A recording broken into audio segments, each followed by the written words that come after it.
Don't forget, Ken, the calling number is gonna be 202-294-7831 because I ain't gonna. the regular.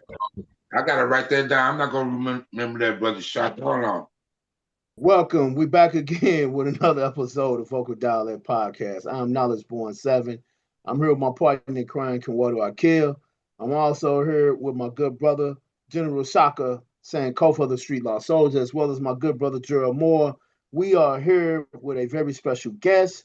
We have the DC marital candidate, Dr. Rhonda Hamilton, and I think this is your campaign associate. Campaign manager. Campaign manager. How y'all doing? First off, Dr. Hamilton, tell us where you come from, and tell us a little bit about yourself.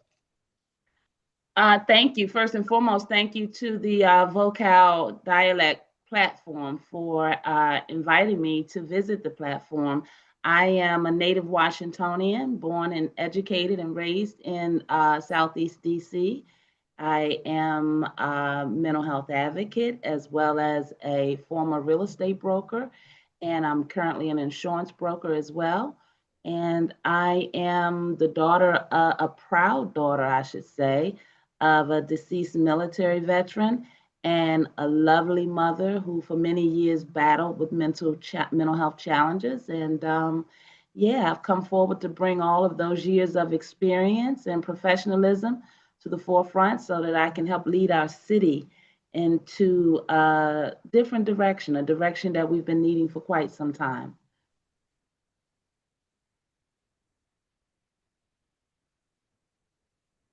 Okay, go ahead, good brother. Go ahead, tell us where you're from and a little bit about yourself.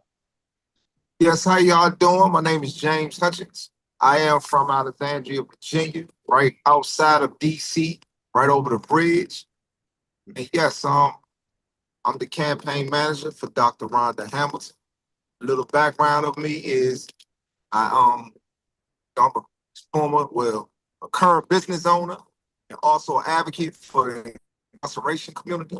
Um, and I'm also a returning citizen. But yeah, I'm great to have y'all allow us to be on you all's show. I know my candidate is gonna let you all know what she's all about. She is the priority, man. We need change out here in DC. And she is the change. Honor and a pleasure y'all to let her come on you all platform. You know, especially while things is going on, what is going on out here in DC with this national guard and all these things that we got going on. They killing our brothers out here. The police is killing our brothers, man. We just had two killings of police killing the brothers in like what, 48 hours. You know, so, yeah. But like I say, I appreciate you all, and if you all have any questions, I'm right here. And thank you all for allowing us to come on your all platform. All right, I have a question for you, Dr. Hamilton. What does change look like to you in the DC area? That's a great question to start off from. We have been a city that's been challenged to properly deliver what we call affordable housing and just housing stability as a whole. And change for me looks like that we are able to properly manage our currently $22 billion budget in order that we can successfully and dignifiably deliver housing access to our citizens. There's some information we're going to get in over this evening in the discussion that I am hopefully will be able to lay out for you all just what the facts are. You know, you asked me who I am. I'm a young lady that walks with receipts. And after advocating for almost a decade for a lot of the failures and the disconnect that we see in the matters of community versus our failure to properly govern and manage our assets, the reality is that change looks like that we're going to be accountable to our DC citizens, and especially at a time where we're facing the threats to our home rule and the ability to push back against this Republican agenda that has come forward to, in essence, in my opinion, use our failures in governance and oversight in our crime enforcement to take over our right to self-govern ourselves. So change for me looks like us getting our citizens to the voting polls. We have upwards of about 500,000 roughly citizens registered to vote.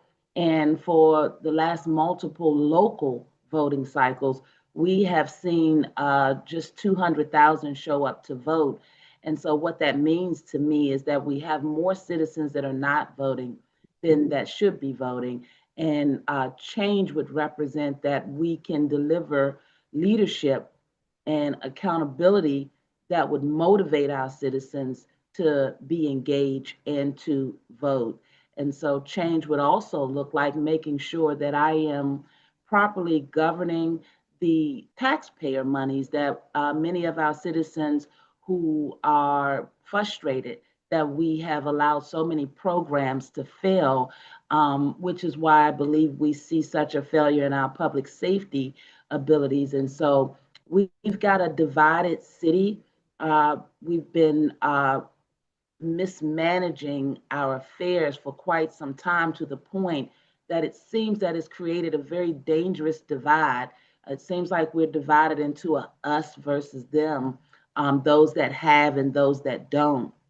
We have an 81 times wealth gap, which means mostly the affluent families are out earning our lower income and underserved family and communities by 80 times the wealth gap. And so the reality of the economics being so unbalanced means that there are many families that are facing challenges that may cause them to make decisions that they should not have to be making. So many out there are just trying to survive, and many have been pushed out of the city. So I don't think your show is long enough for me to really go down the list. But change looks like that we would re-engage our citizens so that they could understand the importance of them voting and the reality that they matter. All of our citizens matter. And change would look like we would bring in a leader such as myself who understands that, understands what we're facing, and who is not afraid to call it out in order that we can win as a city. So yeah, that kind of sums it up. Yeah, you pretty summed it up, but I would like to ask you this. As far as getting the people out, getting the people engaged in society itself, not just DC, but many other states. I'm speaking in general. We have a lot of people now with a lot of mixed emotions and a lot of letdowns. I'm asking you this: is it impossible for you to deliberate a speech and not really facilitate that speech? Is there if you was to deliberate a speech as far as change and unification of the people, would it be hard for you to pretty much bring that speech to pass? Because that's what I see with like not talking nothing bad about you, but I'm just saying like in general, with some politicians, they deliver a speech, but sometimes they can't they can't hold up the end of the bargain of the speech. And I know sometimes you have other opposing things that happen, and also dealing with financing. And I have a partner who's also into city management, and restructuring the budget is real tight when you come in. A lot of people don't get it. When you come into a mess, it's a mess. So sometimes you have to like put your whole term into unraveling the mess. My question is to you is, um, if you was to deliver a speech, how hard would it be for you to facilitate that speech as far as like what you're saying for us the people? That's a great question. And the reality is this, is that I think that we all have been let down. I believe that as you allude to, the trust has been eroded. Most people's image of politicians is that they're dishonest and that they're going to tell you what you want to hear in order to get your vote. And I can understand that. I'm also a citizen as well. It's not easy to make the decision to come to the forefront when my character is one that has always been about helping the people. And I think that because we've had so many bad actors, that it's not easy to believe that someone would come along and really care. But the beauty of DC and being a native of DC is that I have the ability to have lived long enough to have remember a time when we did have a politician that came down the lane and did what they were supposed to do, and that would be our late great. And so the reality is that we have the blueprint of what needs to be done. But let me go a little bit deeper in that. You're absolutely right with inheriting a mess. It is going to take a lot. The challenge of having the same leadership, the same mayor 3 term, the same housing individual 3 terms, the same faces on the council, the same chairman, is that DC citizens are frustrated. They are already ready for something to be different. They just have to find out who they're going to place that trust in. And for me, the reality is that if we can get our people properly educated and help them to understand what it looks like, I've got workers that have already begun calling and speaking out. And so what that tells me is that I'm going to inherit a mess, but I must strengthen the protections around my whistleblowers, my folks that are willing to speak up so that I can understand what and where the gross levels of corruption exist. But as far as me personally being able to deliver, you do some research on me, you're going to find that I am a young lady that walks with receipts. Mental health is real and it comes with a lot of stigma. Housing advocacy is real. Children not getting the proper education, that's real. And what we're fighting for is DC. The reality of living in the nation's seat of governance, a lot of times the national politics overshadow our local issues. But I can tell you on that ground, and in the last week alone, folks are reaching out because they are ready. I have a responsibility to properly bring the issues before the people and to make sure that they understand that DC's organizational chart says that the DC resident is supposed to be the number 1 stop. So instead of us looking for just a leader that or that one person that will come and fix everything, I want to just remind folks of what the power of their vote is. We have heard for years the power is with the people. Our history has shown us that there are times when we have come together and brought about real change. So while I intend to be who I am and who I've been, I also don't intend to go and do this alone because see, the accountability goes all the way around. We've been a city that's been losing for quite some time. And to get this done, it's going to take all of us. But all I can do is be who I am and be who I've been. And the reality is that I don't come forward to vouch for anyone that's let you down before. But what I'm saying is that the house is on fire. And so we're going to have to make these tough decisions because if we want something different, we must do something different. And standing on the sideline complaining, that's not going to change anything. It's about action. And if you want to keep me accountable beyond what I'm saying, then come to the table and get involved. And much of my administration will include that. We cannot leave our citizens behind as we've been doing. And we cannot ignore when almost 300,000 are not showing up. We're going to have consequences, which is why we're where we are today, in my opinion. Okay, I will say one more thing. I ran your information through a couple of platforms. Hey, I do research myself. You should be encouraged. I'm gonna tell you why. It says Rhonda Hamilton is compassionate, experienced, visionary leader whose candidacy is grounded in real community work, entrepreneurial experience, as a moral commitment to improving the lives of DC. I ran that through a many platforms. That's why my name is Nala. I do a lot of research, so you should Wow. definitely be encouraged. I love that. You know what? If I didn't already know that, I might, be all excited or whatever. But I'm telling you, I'm thankful that my face, hopefully, I mean, being in the public eye is the matter, beauty's in the eye of the beholder. But I happen to believe that it should be a little more cracked up and these eyes should be a little bit more sagging. Because, brother, I've been busy on the ground and not just me. I have a core team of folks that have always shown up because they believe in my leadership. But I've helped people decide on some of the most important decisions in their life in terms of buying homes. I'm helping people to understand what life insurance is in terms of being a vehicle for living and not preparing for death. There's something about our environment and where we come from that impacts our understanding of, how we grow. Some of us don't get it, and it's important to always come to the table with the level of respect. And so I would like to believe that my work, my body of work, has prepared me for this moment. So I'm pretty impressed to hear that AI hasn't found anything to say negative, but on the same token, It didn't really have anything to say anything negative that you have a 60-50 chance of winning or something like that. But pretty much you run with your heart and your competence, and your proposals are rooted in your deep love for the city and your compassion for the people. So I mean, that's I ran awesome. it through everything. It also gave me some news clippings and stories. I also got some pictures of you too as well. So uh Yeah. Yeah, we've yeah. been doing the work. We done shut down the bridge. We done hosted town halls. We done showed up at the hearings. We done helped organize tenant associations.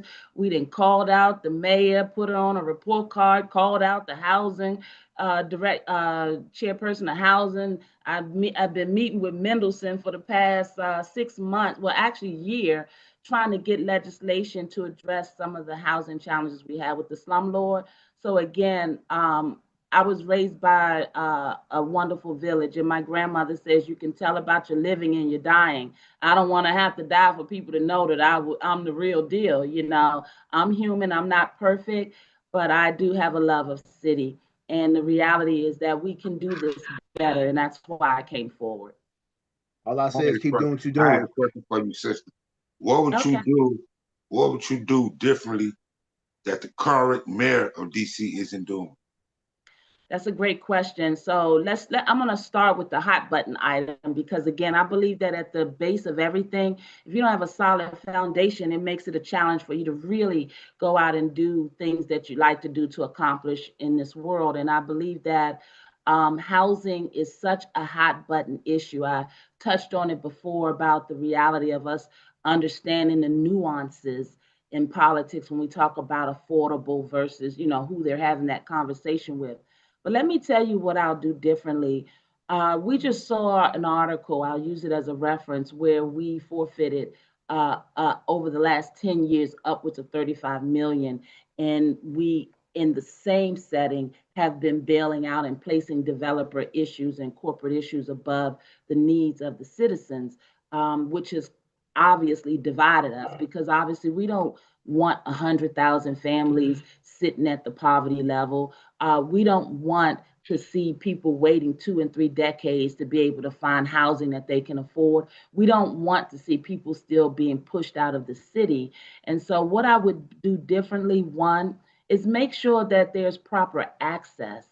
I personally, as another woman of color, I didn't come forward to bash the mayor, but when we hire people to do a job as citizens, we have to hold them accountable. I will have to be held accountable because this is your livelihood. When we don't get it right, we're losing lives.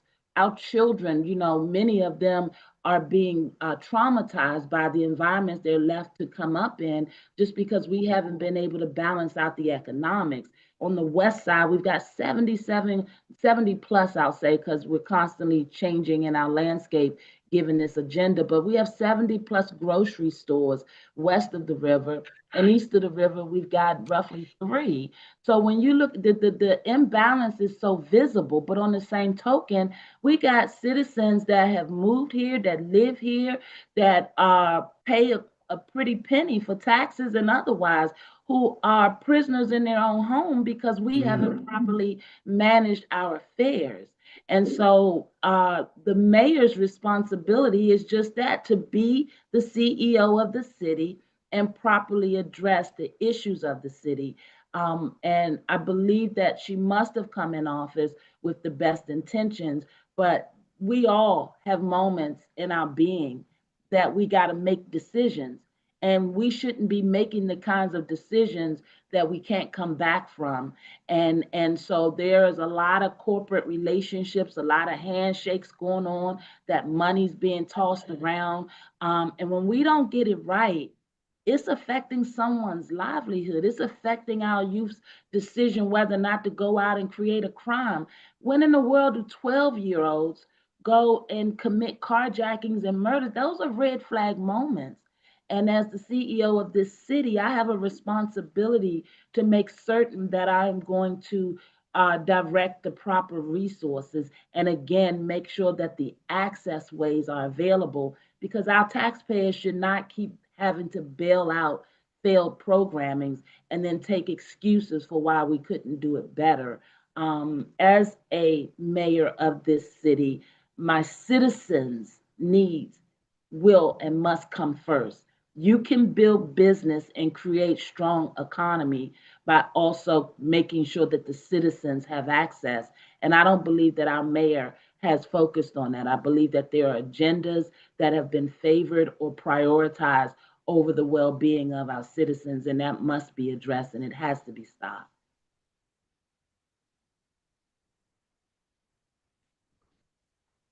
Does that help? Yeah, Do you yeah, like yeah. me to elaborate? Hey. Believe me.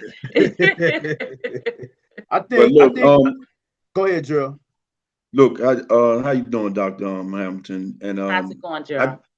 I'm doing pretty good. I am a Washingtonian. As you know, I grew up in where Washingtonian. you don't know, but I'm telling you now. And I grew up in Southwest Washington, Mm-hmm, originally from 21st and Langston Terrace. mm-hmm, But the one thing I wanted to ask you is this: we done got a lot of promises from Fenty. mm-hmm. Who was the other? Uh, Williams, uh, Williams. Oh Ellie. man, Yeah, and we can and go they down the they list. kind of right. They brought in the investors, but they sold the city off as doing that. Mm-hmm. How can you recoup the city and galvanize the people to know that what your promises are going to be valid? I love That's that. how you No, I love that. And one of the things in the beginning of the intro, I mentioned that it's my intentions of bringing my body of work and my professional experience. Part of my professional background is in sales.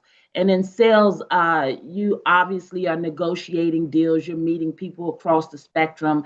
And the bottom line is that I think that we've been losing because we, being the nation seat of governance, and who hasn't seen the headlines, who hasn't seen the numbers. And so people have shown up, and for whatever reason, we have come out on the bottom end of things. The RFK deal, the Ted Leonis deal, the reality that we're building a kingdom, but we're leaving the people behind. So how we do that differently, I come from real estate, a very deep rooted, successful career in real estate, where I know that the two things make a real estate deal attractive for the holder of the real estate, and that would be the geography or the location of the property, as well as the timing of when you're negotiating that. Well, there's no better time than now. The world is watching us, and of course folks want to do business here. We have a responsibility to attract the types of industries that will keep our families employed and that also will benefit for being here. And it seems like we've gone to the table with millionaires in the Ted Leonis situation. We've gone to the table with billionaires with this RFK situation. And we seem to always have the citizen believing they have to choose one over the other. We're sitting on the real estate. We're sitting on the location. There's no better location than the nation's seat of governance, and that's why they're trying to take it from us. And the reality that we would show up to the table and not come from a position of strength, I believe, is why we keep losing. And let's be clear, these folks know our numbers. They know that our city is divided. They know that people aren't showing up. They know that we're basically coddling or leaving behind a whole population of people that we have demonstrated don't matter or don't care. And we can't do that. DC's strongest asset, in my professional opinion, are the citizens. But when they're not educated and when they're frustrated or looking the other way while you over here doing something different. And that's why I said we have to watch our house. We can't keep looking to everybody else to do it and then complain when it doesn't get done. We have a responsibility, and I'm hoping that with my candidacy that everybody will dig deep and decide they want to do this differently. We're not going to get anywhere if we don't get to the table, because we have a responsibility to make sure the people, the young ones coming behind us, understand it. And the way we're going, we're stuck in these cycles of looking for someone else to do something that we haven't held ourselves accountable to. How many folks, you mentioned, Gerald, that you are from here. How many folks been down to Congress? How many folks even know what's going on in Congress? How many folks even know what home rule is? How many folks are tired of seeing Eleanor Norton? God bless her soul. She was great when she went in there, but I fault us for not showing up and helping them to find their way out of there when our living conditions and the conditions of our city are failing. And so, yeah, I understand the complaints, I understand the concerns, but I also understand that in business, you have a responsibility to be accountable. Okay, we got somebody in the chat, brother Chris DeWitt. He said, two-part question, bringing more safety to our youth in violent neighborhoods. Yeah. You know, the truth of the matter is, we used to have wonderful boys and girls clubs. We used to have wonderful mentor programs, big brother programs. We used to have trades in the school. How many people had home ec and shop? You know, we used to have skill sets introduced to us, not knowing what we were going to grow up and be, but it was nice to have the exposure. We used to have to take a foreign language, you know. There's a lot that has been pulled out from our governance, our accountability of delivering resources. And so if you're not giving our children proper outlets, and they're not graduating with skills, then they end up on the corners. Those of us that know this urban living, we know what that looks like.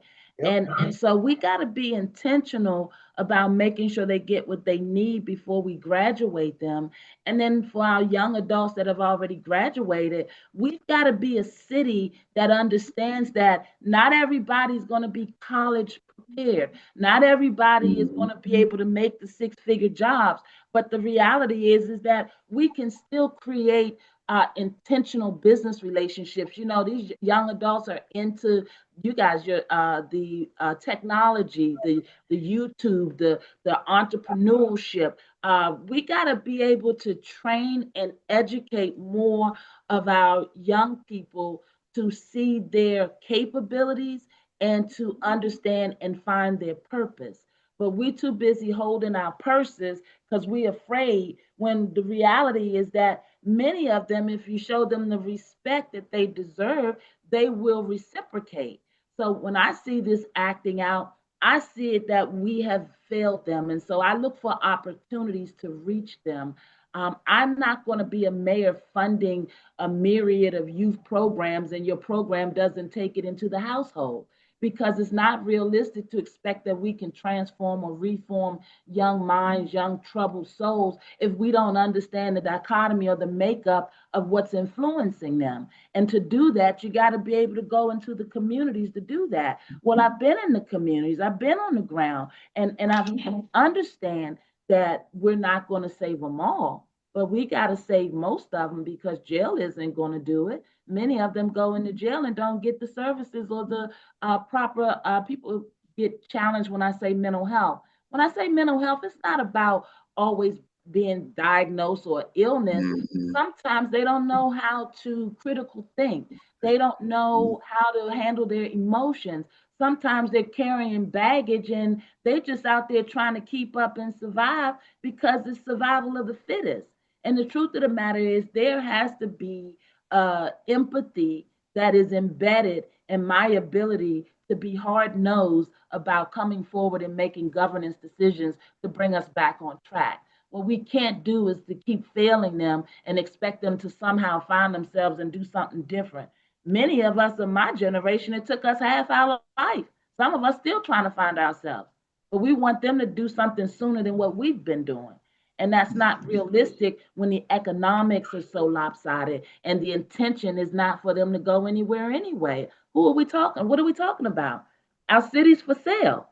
And if you don't have skills and don't have a job and can't maintain a certain economic, you're not even part of the equation.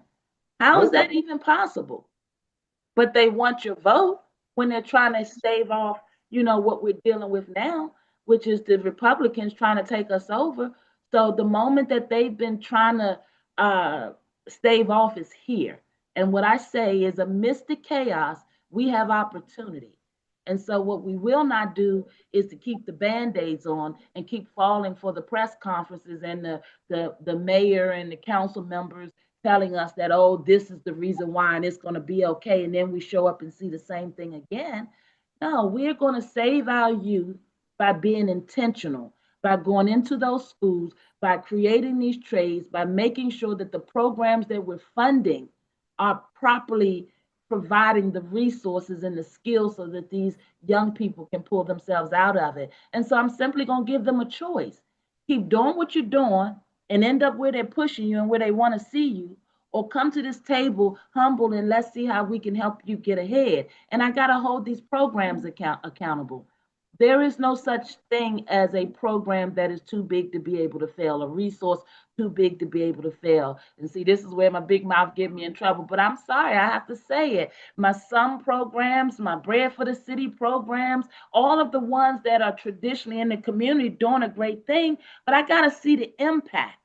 I don't want a family that's hungry. I don't want a family that doesn't have access to a job opportunity. They tell me DOES is hiring. They tell me that we have all these resources, but for whatever reason, they're not reaching the young people in the community. So the impact is not there.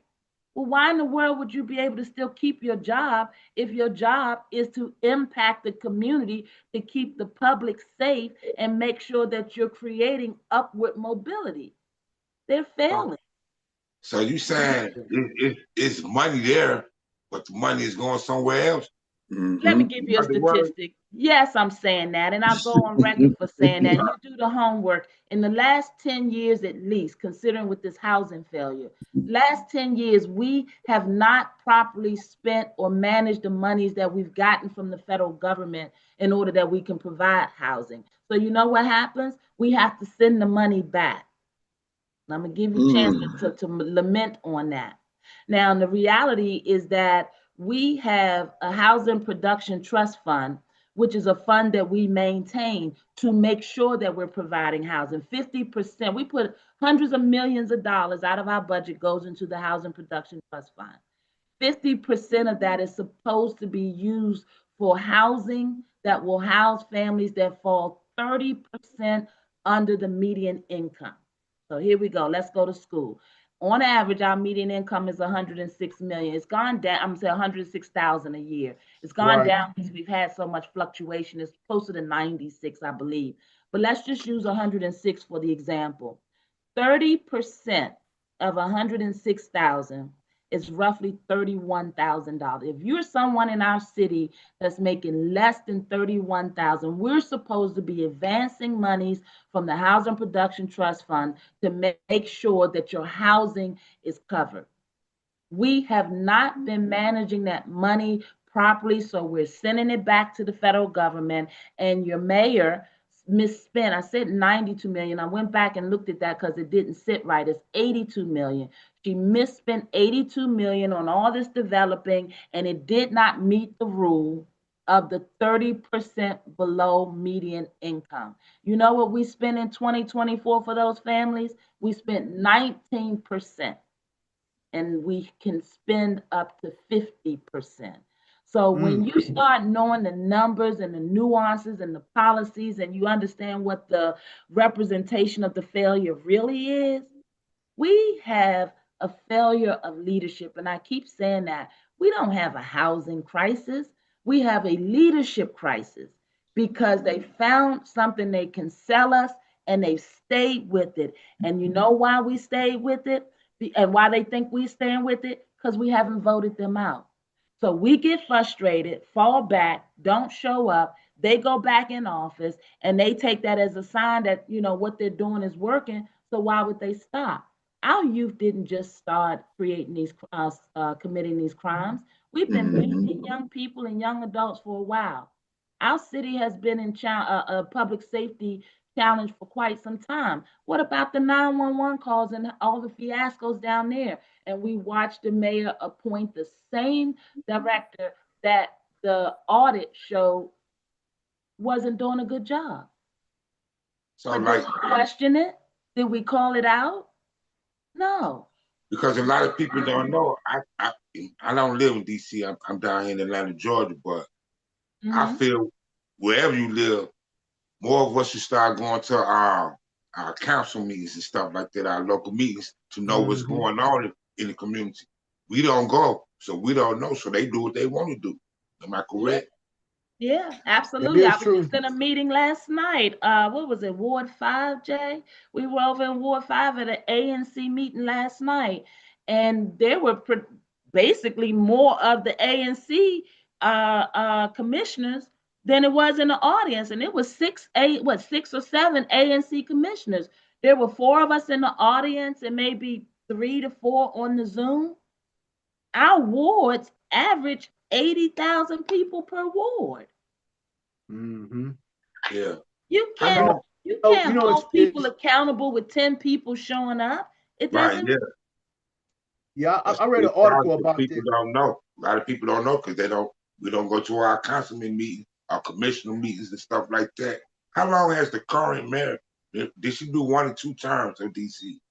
She's 3. on her third term, and what people Oh don't wow. realize, what they don't realize is that the term limits, they removed the term limits when she got in there. So she can run as often as she like until we show up and hold that council accountable for passing legislation to shut that down. Right. Mm. And I want to speak on something when you say we don't know or we don't go. All of us are holding a mini computer in our hands with these phones. If Right. I tell you I'm gonna be on YouTube or Facebook or my likes are up or whatever, we make time for the things that we're interested in.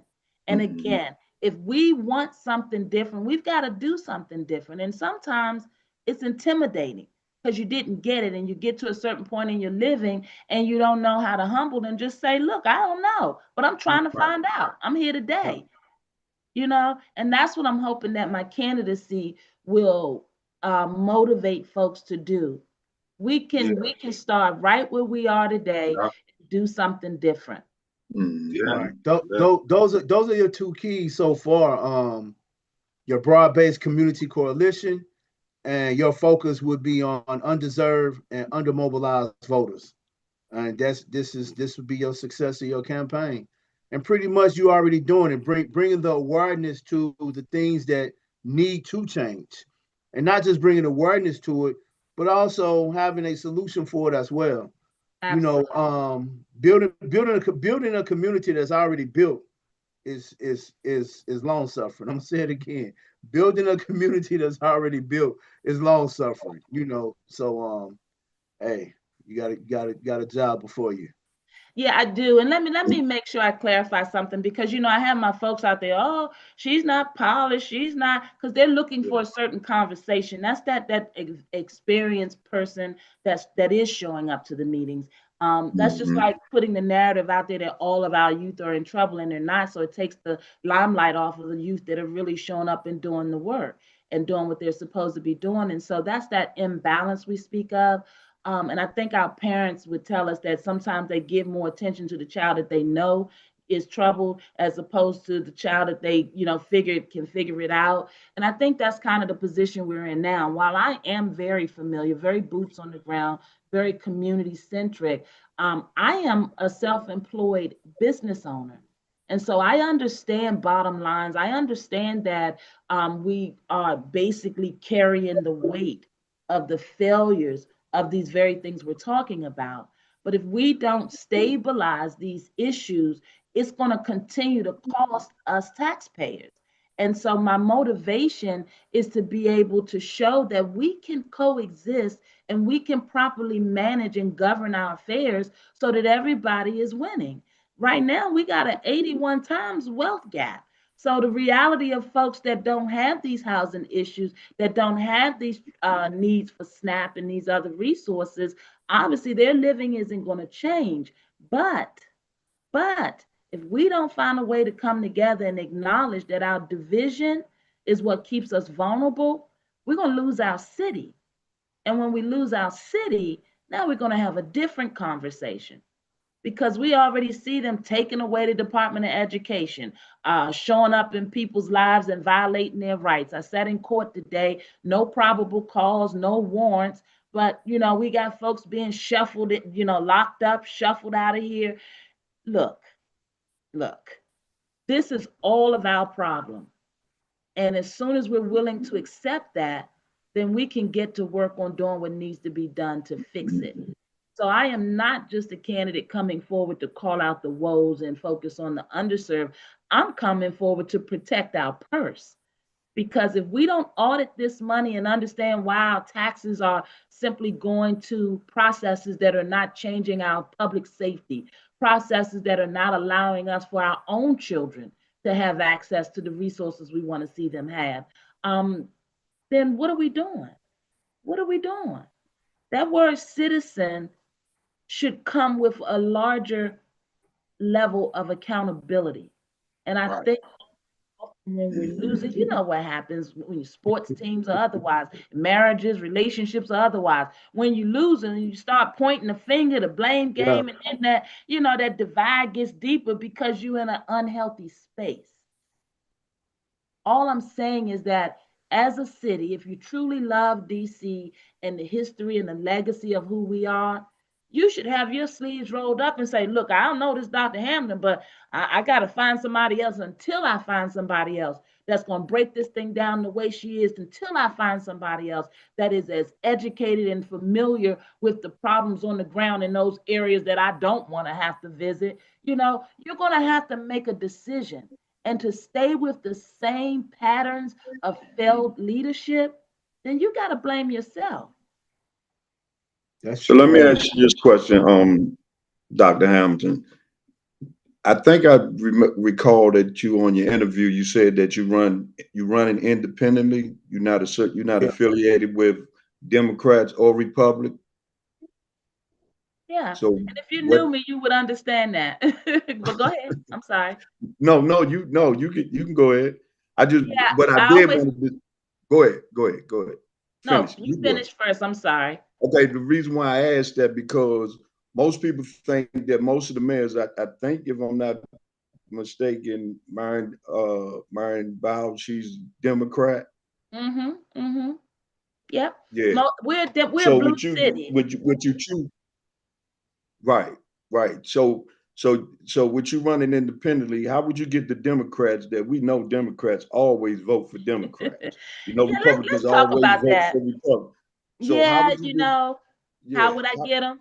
yeah. Yeah, let's talk about that. In 2012, I was a Democrat. I inherited, like many of us, I Hmm. inherited my political party from family or just from, that just seems the way to go because I just, as a business owner, I can relate to some of the understandings on the Republican side in terms of, don't want government, not wanting government in your business, not wanting government to be too big, not wanting the debt ceiling to be so high that we're just spending money to take care of folks that and enabling them not to be able to be upward moving. So I get that, but the reality is that I have not seen the lives of the citizens in DC that have been going through these cycles change, regardless if it was blue in office or red in office. And so what I realized is that I'm not a get with. I don't just go along. You can't just tell me, as my, dear big mother would say, can't tell me it's snowing outside and you SHIT on me. You know what I'm saying? It's just you just have to be willing to come forward and speak up. The reality of DC being a blue city is that we have not pulled out to the voting polls any more than 35 to 40% of our voting base. If Mm. we can't bring 50% of our voting electorate to the polls, how can we claim that we are Democrat City? I think that people are fed up, and I'm hoping that what they will realize is that it's time to choose principle over party. You know, Right, this right. party has not done anything different to make sure your family can put food on the table. This party hasn't done anything different to deal with the chronic disease running through your community. This party has not done anything different to graduate our children and our young people to higher standards of education and excellence. This party is not keeping us safe, which is why we have the National Guard on our streets. this party has failed to properly govern our money and put proper housing in place so that people can have dignified understandings of how they can build their lives. I just am hoping that people are frustrated enough that they will recognize that it's not the party that's going to come to your rescue. It's the qualified, empathetic, no nonsense leader that is trying to take us out of this. And I happen to not want to wear a label that hasn't been authentic. See, if they earn the right, then that's different. But they have not earned the right to just assume your vote. And just because you're Democrat on your driver's license or your voting card, you can go in the poll and make a different decision for your city and for your family. There's no one, making you decide to do this. You're being loyal to a process that has left you behind. So before I come out here and fight unnecessary battles about who's going to do the work, first of all I got to do is tell you to check your record because you've been failing publicly. We lost our Black men in 2024 for that. So it is time for the citizens to stand up. It is time for power to truly be about the people. And me being independent since 2012, it was Obama's second term. He was on 60 Minutes. I had knocked doors in Richmond. I was, let's go, let's get it done. I was Democrat. I believed in it, even amidst all of the failures that I was looking at on the local level. But the reality is that in 2012, Obama went on 60 Minutes and he said he want to apologize. And you guys look this up. I don't like to talk. I don't generally talk in happenstance. If I'm talking about it, you can go to the bank with it because I just try to be true to who I am. But he was on 60 Minutes and he was apologizing basically to the middle class and those of us that had been experiencing some business challenges who we needed him to do and deliver on his promises. And he said that he thought that if he reached across the aisle to the Republicans and gave them what they needed, then they would turn around and do the same for him. And I'm thinking, really? You thought that really, as the first Black president getting all those threats and they didn't want you in it to begin with? Really? Did you think they were going to reach back across the aisle and help you save us? Like, if that's what you're going to tell me with all of your intelligence and experience, then I don't want to be a pawn in you all's game. I don't want your sorries. That's like our mothers walking around the city who buried their children. They're tired of hearing sorry. Do something about it so that the loss of life was not in vain. Right. Well, Yeah, so yeah, I just they gotta earn my vote. They don't get to claim me. Okay. yeah, well, I fell into the hype of voting for Obama the first time. I'm born and raised in Chicago. First time, but after that, I didn't vote. I mean, yeah, politics can be a thing, but it's how we look at it. I always say, look, guns don't kill people. People with guns kill people, right? And the same thing holds true with money and power. We have an adverse reaction to power and money, and that's because in the wrong hands, it's corruptible. But how many of us don't want to be powerful and be economically sound and to be able to make our own decisions? We got to get back to being community and showing up. And because Marion showed us what that looks like, I believe we can do it again. We showed up to the polls and we that was my put them. next question, sister. We was Yeah. the last man that actually does something for the community besides Marion Barry. Yeah. DC is the nation's seat of governance. We fix our problems here and we will, then we can put this nation on fire. Everybody watches DC. People fly here from all over the world to come and talk politics, understand how they can get their agenda pushed. What would it look like? I keep saying we 700,000 strong, but what would it look like with just half of that showing up on the steps of Congress and letting them know that we're not for this nonsense? They only gonna keep doing what we're allowing them to do, and Lord knows fear. What is that? What happens if our slaves were too afraid to try? Who would Harriet Tubman be if she didn't take a chance? Frederick Douglass. I mean, we stand on some strong shoulders, but having that sales background, one of the strongest traits of getting the deal done is knowing who your opponent is. And these folks have figured out that we ain't gonna show up. So why Yeah. would they Yeah, stop?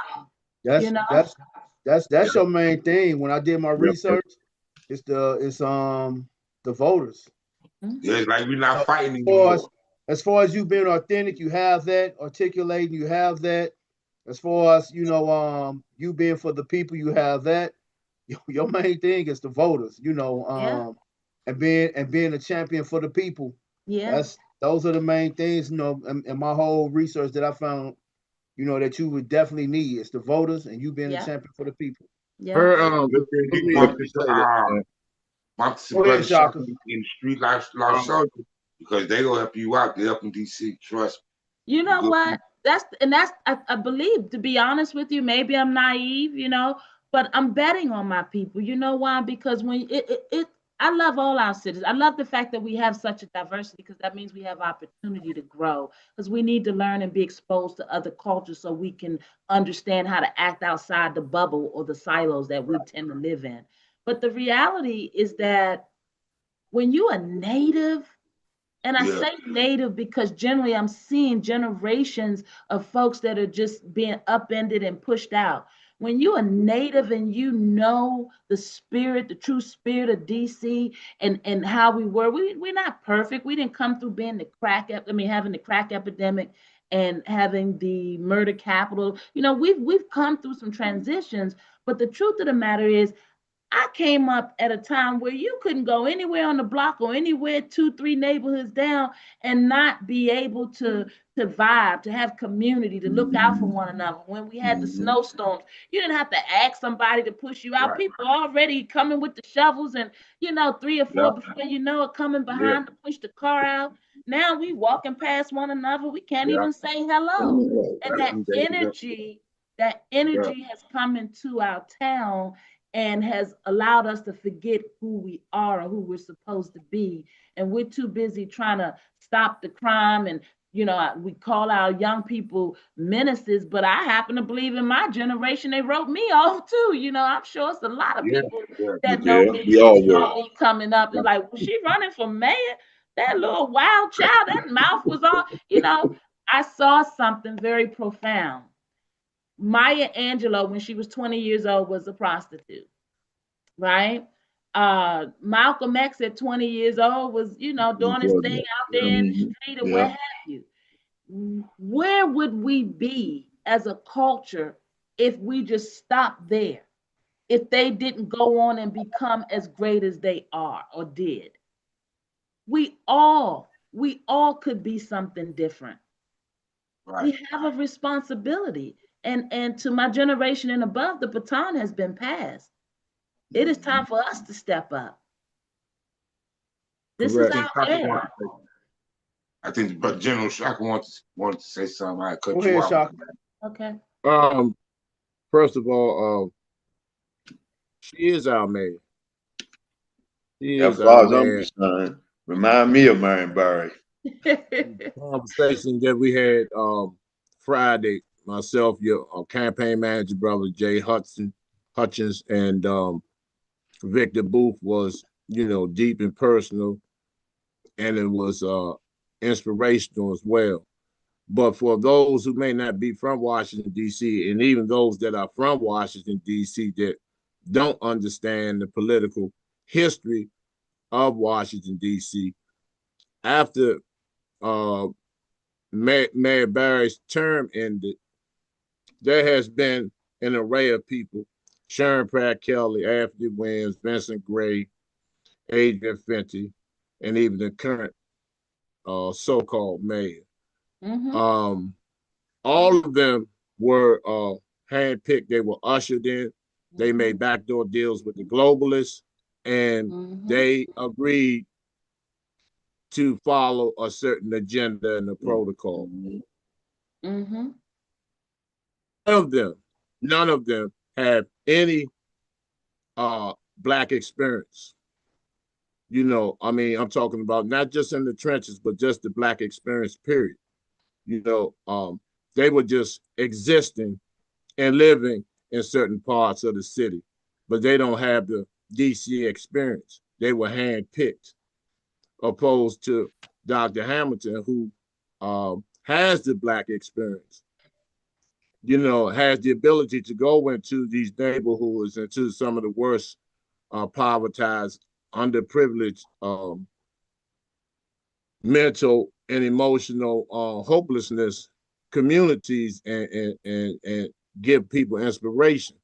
But as a result of these mayors who have passed the baton down to ensure oppression, depression, mass incarceration, chemical dependency, the flooding of guns and drugs in the community, uh, our people have always been given, these speeches of hope, just keep hope alive speeches, and things have gotten worse and worse at each turn to we're at this point now.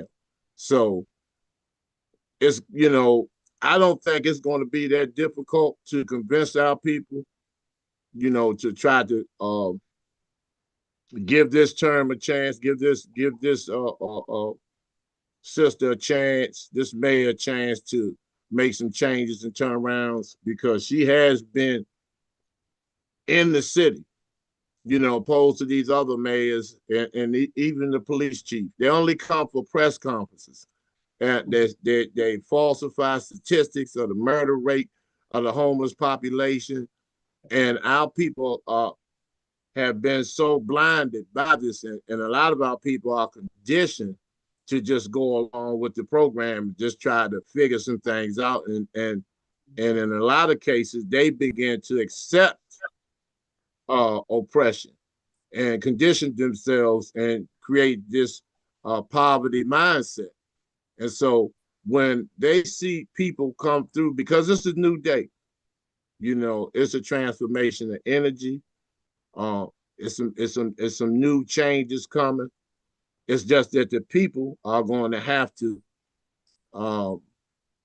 be able to mentally and emotionally fight through all of the conning energy that these past mayors have passed down to them, and they have to detoxify themselves, because they have discouraged people worldwide from this voting period because of these false promises and false hopes, So now is the time where, and with change comes uncomfortability. With Absolutely. change comes extremely, extremely strong opposition. Smear campaigns. People trying to people are being paid that look like you and I, that are being paid to run these smear campaigns, to send a threatening energy out,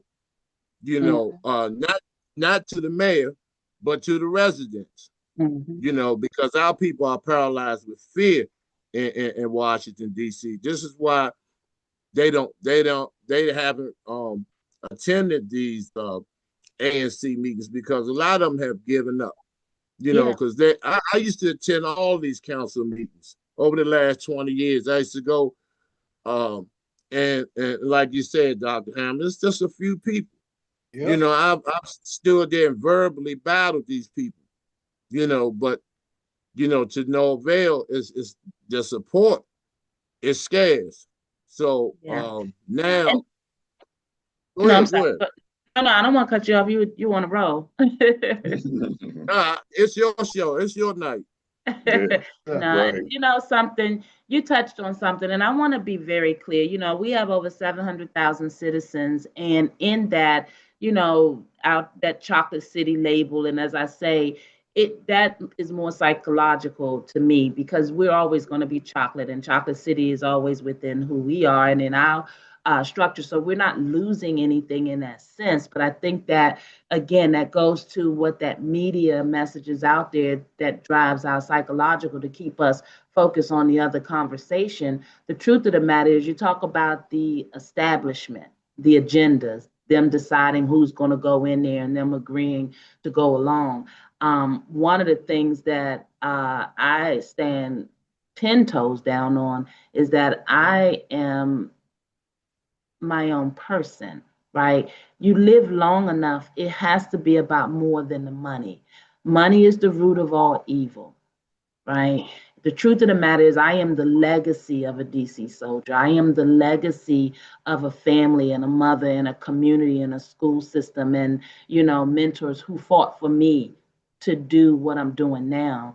And when you look at the structure of politics, the establishment is what we're really talking about when we see one after the other go in there and do the same thing and we don't get the results that we need. And so it feels like this big power machine up against folks. And so they feel intimidated. And yeah, they may go to a couple of A and C meetings, but they're looking at the bigger picture, which is that it looks like folks that don't look like you and I are getting more favoritism or favorability or getting their agendas or their needs met or being prioritized. And the truth of the matter is, there are folks that don't look like us that live in our city, many of them, and they don't like corruption. They don't like the mismanagement of affairs. And so I don't dare want there to be a narrative that it's going to take the Black people for me to get elected. It took more than Black people to put Obama in the White House. It's about understanding that beyond the color of our skins, we're human beings. We're part of the human race. And people, they're fighting for their legacy just as we should be fighting for ours. But who we going to hold accountable if we are not willing to get the education or at least align ourselves with folks that have it so we can do something different? And the reality of Mr. Anthony Williams, which a lot of people don't realize, there's something called the Federal City Council. That's who's really pulling the strings. That's who she's really answering to. Mr. Williams then made himself a nice seat right on the outskirts of things, still in the city and still pulling the strings and making decisions. So look up the Federal City Council and start becoming educated about what's really going on. There's a design for this city. We're sitting on some very valuable real estate. We're the nation's seat of governance. They're not going to continue to keep pouring into processes that are not prospering. And that's why it's the responsibility of a real leader to make sure that we are balancing out the scales so that our families that are beholden to these cycles of poverty because we're not systemically delivering opportunities that would allow them to climb out of that. We should hold higher standards across the economic scale. But we're not doing that. People are showing up and buying the real estate and not investing in it in a way that the environments are habitable. But we continue to give them hundreds of millions of dollars in contracts, and they're slumlords. We've been fighting that for a while. Real estate is either going to appreciate or depreciate or stay the same every 6 months. The bottom line is that the market is always turning. There are too many people that are not in the economy, don't know what the market is about. Their livelihood exists around funds coming in from the government once a month, and they're trying to take care of their family on that. Well, how can we improve on that? How many more of these lost young souls can we bring into the economy? And that's why we got to have union protections. We got to have job protections. That new hospital in Ward 8, we stood in line on the phone trying to let them know we 13 hours on the phone just to testify at the hearing to tell them why we didn't agree with their agenda for this hospital. $400 million, right? In Ward 8 to get in a hospital. No job protection, right? It's not a level 2 or level 1, which means we're still going to end up sending some people across the water for care. Life-saving care. Well, why would we be spending $400 million if we could not make sure that what we're delivering was going to make sure that we were going to keep people working? Do you know that hospital hasn't been open a year and they're already laying people off? So what are we doing? We're investing $400 million. We're taking them out of the food stamp line and putting them on jobs that they're going to be laid off from, and we have no protections. So we have to be better at managing our assets. And that's what I mean when you ask me, how would I be different from Mayor Bowser? When that hospital was being discussed, she brought GW and Howard University to the table. GW said if Howard's involved, they're not going to do it. So they walked. She brought them back, and that's how Howard got their hospital. And the truth of the matter is, in one of the lowest economic parts of the city, You should have culturally relevant resources and medical care because statistically they do better. We can't be afraid to address the cultural issues in our town because we're going to lose the support of people that don't care about it.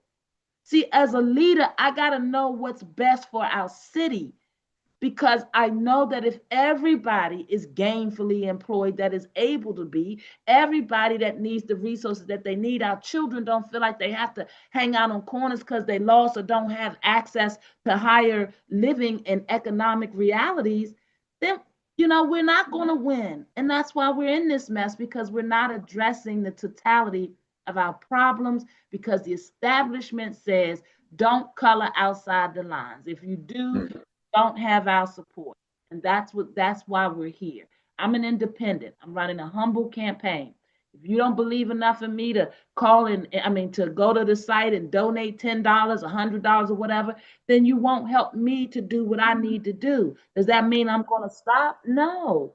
No, because I have to also demonstrate that I can make relationships with corporate individuals. I just met with the SEI union just this past week, wonderful meeting.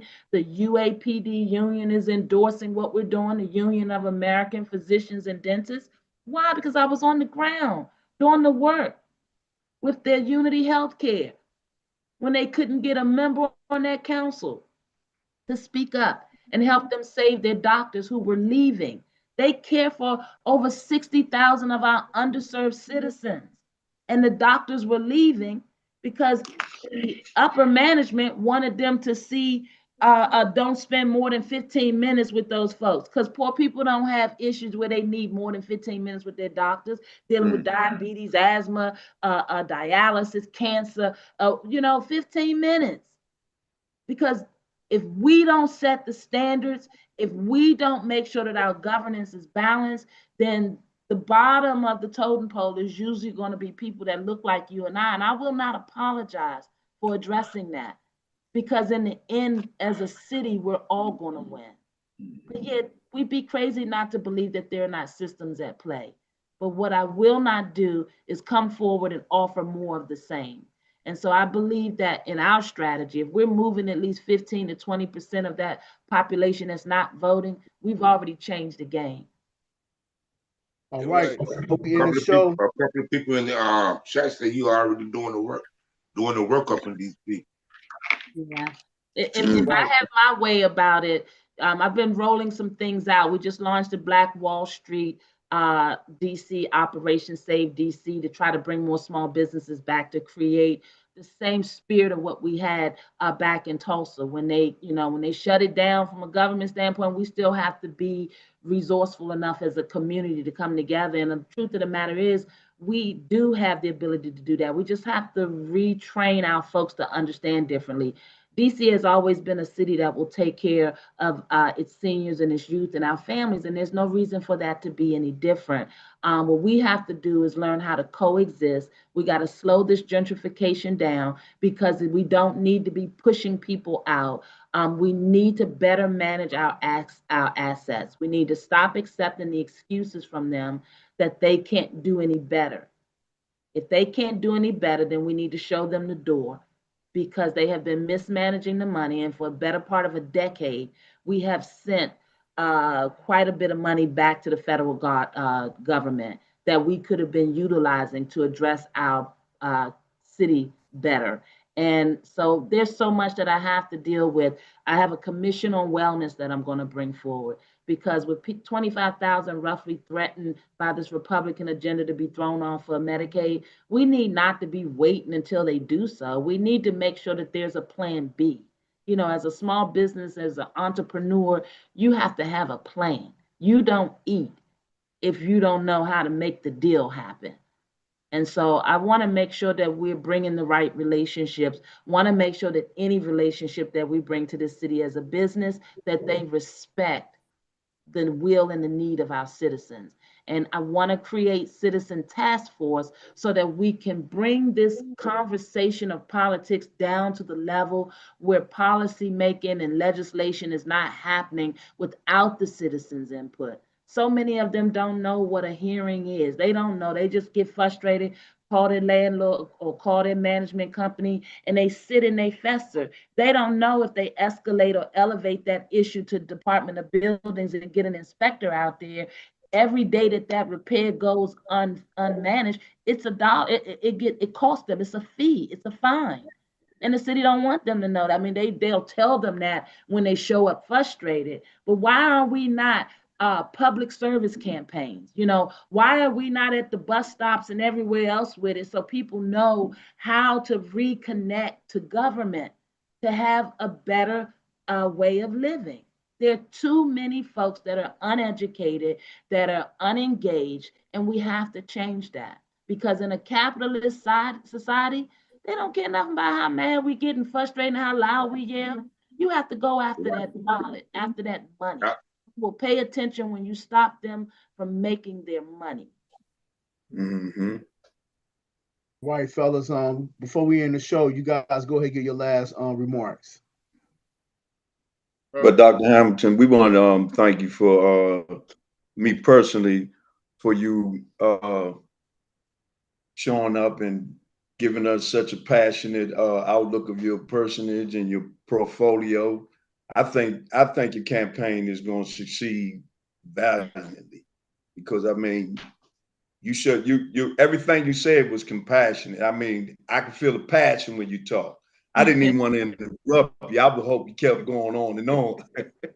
But I think you're gonna be the mayor. That's one thing Nolly said. I think you're the next mayor of DC. And if I was voting and I was living in DC and I never have voted, I probably would vote for you. Awesome. So I hope you much success. Much success. I received that and I thank you. You're welcome. Thanks for coming on, sister. You know, I seen a couple of your interviews on Facebook. You know, and you know, you realistically get. Like the brother Jerry said, I see you compassionate and real about what you're saying and what you're doing. There's few people on this feed that say you are already doing the work, so you must be doing something right. Seems like you're part of the community and a people person. And that's what we need. Appreciate you. And also, for those that's still on the feed, subscribe to the Vocal Dialect Show because it's the information that we give. We don't keep no BS out here. And you know, you can follow Vocal Dialect on Instagram, TikTok, and Facebook as well. And also, you can follow our brother T Shaka Sankofa. He go live in the evening time between 7:30 and 8:30 p.m. That's T Shaka Sankofa. So go follow him, y'all. Awesome. Awesome. Well, she already knows that, you know, the street law soldiers will be very impactful in her security, you know, to ensure that, you know, we're gonna make it happen. We're gonna do our best to make it happen. And yesterday I was at work. I work in Baltimore, and there were two young women and an elderly woman that said that they have heard about you. It kind of like, yeah, it kind of like I was shocked. So that made me hand out. I just started giving out cards and stuff like that. But you're gonna be fine. You're gonna do just fine. You know, you're gonna do just fine. We just have to persevere and penetrate these walls of uncertainty within not only our people, like you said, all people, because you know everybody wants to enjoy and have peace, enjoy their toys in Washington D.C. and have peace, and the only way that can happen, that the pie has to be split evenly, you know, so we can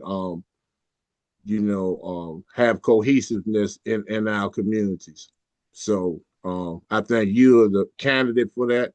I think you're the missing component that's been missing in DC for the last 30 or 40 years. So it's that time. It's just your time. So I make the appreciate best. that. I plan to do that. Thank you so much for that. All right, another episode of Vocal Dialect. We thank everybody in the chat. We thank the doctor, Rhonda Hamilton. we thank everybody. For the listening audience, you guys go out and support. And she's doing the work, and she is,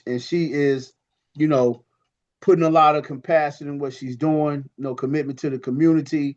Also dealing with the mental health, uplifting people who are often overlooked. So you guys show support, show love.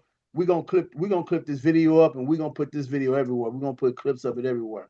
So Awesome. And I sent you a friend request, Doctor. So I tag, send the clips to the inbox. So okay, I'll make sure to respond. And gentlemen, before we wrap up, I just wanted to share. I don't think I've given my website, and I want to make sure people know where they can get that information from. Is it okay to go ahead and provide that? Yeah. Drop that information. Yes. Okay. If you want to learn more about my platform or just look into more about my walk thus far, you can go to Rhonda Hamilton, the number 4dc.com. That's RHONDA Hamilton, HAMILTON, the number 4dc.com. And I understand that this is a lot and we haven't even scratched the surface. So we've got 12 months before we vote. You guys have been asking me to make sure I help you understand that process. Every year when we have the elections, November is the big vote. In June, they have the primaries, and that's to determine who's going to be the lead representative for the blue party, the lead representative for the red party. But as an independent, I run all the way through. But November is when the big election is. So we have 12 months before we have to vote. So we have plenty of time to check me out and see what's what.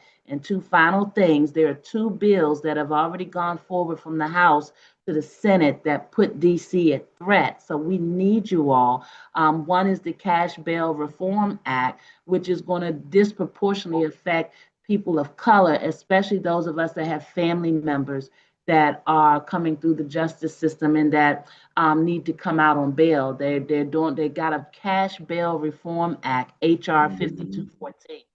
Also, they're trying to remove our Office of Attorney General so that they will appoint who our Attorney General would be. And if we're already having problems and we're supposed to be in control of our destiny, then I want you to know that it's going to gravely change if you guys don't decide to do something different. I thank all you brothers for this opportunity. I feel so honored to be talking to our brothers because just a year ago, it was a whole different conversation with our brothers in politics, So I feel very honored to be welcome to your platform, to be able to share some knowledge. I look forward to coming back. And again, follow the process, get involved, use my candidacy in this campaign to be the reason why you came back to the table. And there's no way we can address everything in this short setting, but you can always reach out to me, Rhonda Hamilton, the number 4dc.com, and there are ways to contact me, and I'll mix it up with anybody. Yeah, I just want you to do it to promise as well, sister. When you become mayor next year, you come back on the show, okay? Oh, absolutely. I'm going to be calling on y'all. I got some young people that need your guidance and your tutelage. We're going to work. I'm going to put you all to work. I got to know that you guys are at the table with me because we're going to do this differently. I'm going down there to clean up the books and to open up the gates. So you guys need to show up because that's how we're going to do it. Certainly will. Hey, thank you, campaign manager, Brother Hutchinson, because I don't think we addressed him. and thank him also for coming on. Yeah. Absolutely. I tell you one thing. You want to go through these weeds in this town, in this nation's capital, where they so bullying and, so clicked up and all that. You better have you a real one walking out in the forefront. And that's what I got in Mr. James Hutchins. That's right. That's absolutely correct. Yeah. Right. So let's go, DC. And thank you guys so much for a wonderful experience. And I'd love to come back. As a matter of fact, I'd like to be back before they vote. Okay, cool. Yeah. We'll do that. We'll do that. Whenever you want to. Doors open. Thank you all. And we got open door policy. All guys and goddesses, all warriors, and we just got to make this. We got to make this a reality. Yeah. It just takes support. It takes doing some things that are uncomfortable, because all change is uncomfortable. If we're not uncomfortable, we're not growing. That's right. But the one thing I do say, from chaos come laws. Hey, which comes beauty. Pressure That's busts right. pipes, pressure builds diamonds. Yep. And That's I'm a right. diamond, That's you know. That's Let's how go. DC is. Exactly. Yeah, That's how I got DC is. Brother Victor Booth was asking about wanting to clean up and do clean up some of the buildings, some of the project tenements. I think that's what he was saying. So Is that what you, Vic? Ask me again. I didn't hear the last part. Okay, you can ask her now. Hi, Dr. Hamilton. How are you? Hi, how's it going? Good. So I had an idea to, like, some of the residents you spoke about when we met on Friday that are in crisis, I guess, with like rodents and repair issues. You know how realtors would volunteer and do home repairs for seniors and stuff. So it would be, I guess, to our advantage to help, your campaign by, assembling a few guys that I know, that can go in, and my experience, and go in and kind of help alleviate some of the issues that some of these women and families are experiencing. And then have you there with your, with James, and, we speak on it, and that we have a few, companies out there that'll be a part of your Black Wall Street piece. But hey, we coming in, we looking after our own, and speaking to this, this orange man, and say, hey, we don't need you in our state. We can take care of our own. This is what we gonna do. Okay. Absolutely. And you're speaking my language, and absolutely, I welcome that. And I would hope folks from other industries that see what's going on in the nation's capital, that see the campaign and know that I'm a real one, would show up, because we absolutely can help our own. We should be helping our own. And as a matter of fact, that's a big part of the argument on the other side of the aisle, is because we're not helping our own, then they're going to take it upon themselves and decide what they're going to do about it. And that is not what we would do. So I absolutely would love to talk to you in the background, because that's exactly what the Black Wall Street initiative is about. And then moving forward into my candidacy, I intend to bring forward an Office on Residential Affairs Commission, which would bring together a collective of my business community and my citizenry and my advocates and, folks, so that we can make sure that we are deciding the solutions that are going to be best capable to save our communities. So absolutely, let's start those conversations now. That's exactly what I want to hear. And I thank you for making the suggestion, because I'm at the gate. I'm here. I'm showing up. But you guys got to come on and help me, because it's a big deal. It's a big need out there. All right. It's been another episode of Focal Dialect Podcast. We see y'all again next week.